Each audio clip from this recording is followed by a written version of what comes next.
Baru-baru ini kembali ramai pembahasan tentang santet. Seorang YouTuber Ferry Irwandi menantang para dukun-dukun untuk menyantet dirinya dan dijanjikan sebuah mobil Alphard jika berhasil. Sebenarnya apakah santet, hantu, dukun sakti, klinik itu benar-benar ada?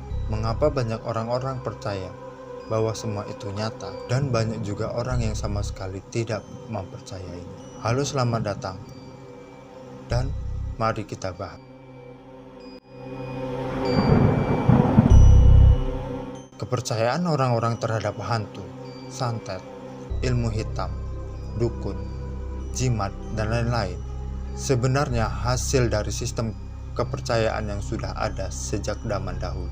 Bahkan para sejarawan mengatakan bahwa kepercayaan ini sudah ada sejak zaman purba. Agama animisme dan dinamisme. Animisme dan dinamisme sendiri pada dasarnya adalah upaya manusia untuk mencari kekuatan supranatural yang dapat melindungi manusia dalam menjalani kehidupannya. Kita mulai dari kepercayaan dinamisme.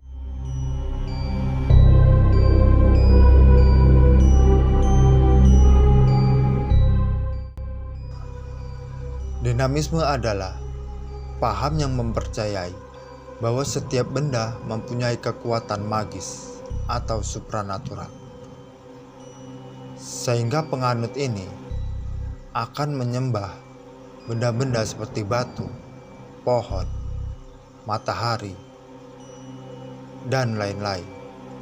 Pada dasarnya ada 3 bentuk jenis penyembahan dalam kepercayaan dinamisme, yaitu mereka menyembah benda-benda keramat. Bagi penganut dinamisme, benda-benda keramat mengacu pada benda dengan kekuatan luar biasa dan langka, sehingga dianggap magis, ajaib, dan sebagainya. Seperti contohnya adalah logam, emas, perak, besi, pohon yang sudah berusia ratusan tahun, dan masih banyak lagi. Sehingga mereka akan menyembah atau mengkultuskan benda-benda tersebut karena benda itu dianggap keramat dan dapat membawa keberkahan atau keberuntungan. Dalam kepercayaan dinamisme juga, mereka memuja orang-orang yang dianggap keramat. Dalam masyarakat dinamisme, diyakini bahwa ada orang-orang yang dianggap suci, bertuah, dan lain-lain. Orang-orang tersebut dihargai lebih dari orang yang lain karena baik dari garis keturunannya maupun karena pengetahuannya. Menurut mereka, orang-orang ini memiliki kekuatan supranatural. Misalnya, seorang dianggap sebagai keturunan dewa sehingga orang tersebut dipuja-puja dan menduduki posisi yang tinggi dalam masyarakat. Selain itu, dalam kepercayaan dinamisme, mereka juga mensucikan binatang-binatang yang dianggap keramat. Dalam kepercayaan ini, diasumsikan bahwa hewan-hewan tertentu adalah suci. Dilarang berburu binatang tersebut, kecuali pada waktu-waktu tertentu. Mungkin mereka menganggap hewan-hewan tersebut adalah jelmaan dewa atau roh gaib, sehingga sangat disucikan.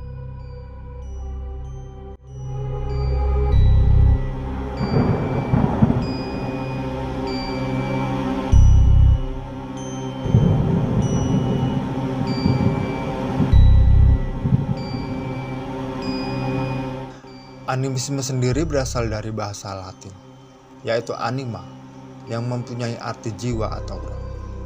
Orang-orang penganut animisme ini percaya bahwa mereka menghuni dunia dengan begitu banyak roh dan berpikir bahwa roh-roh ini adalah penyebab dari proses alam.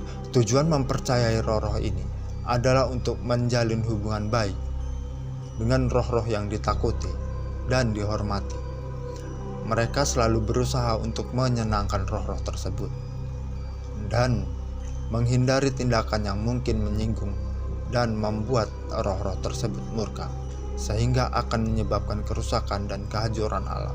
Hamka dalam bukunya Evolusi Kebatinan di Indonesia mendefinisikan animisme adalah kepercayaan yang meyakini bahwa leluhur yang telah meninggal hanya hilang jasadnya saja, sedangkan rohnya masih ada di sekitar kita, dan para roh leluhur tersebut ditempatkan di tempat yang paling tinggi dan mulia.